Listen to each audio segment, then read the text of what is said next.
290, 380, on sent la radioactivité du chemin. 900, 1100, 1200.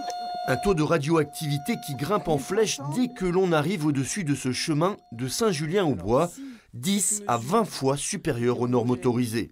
La démonstration est accablante, les stériles miniers utilisés pour remblayer cette piste sont loin d'être inertes.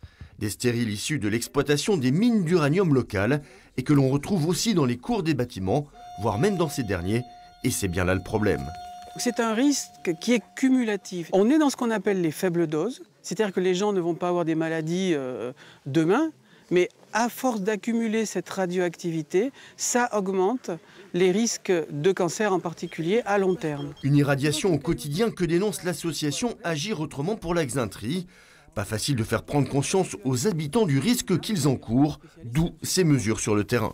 Il faut que les gens comprennent rationnellement ce qu'est la radioactivité. C'est pour ça qu'on a fait ces 2 journées d'information et de travaux pratiques. Le détecteur gamma permet de se faire une idée rationnelle des mesures et pouvoir comparer avec ce qu'on nous annonce. Pour l'instant, l'association se base sur les mesures réalisées par Areva, mais celles-ci sont loin d'être exhaustives.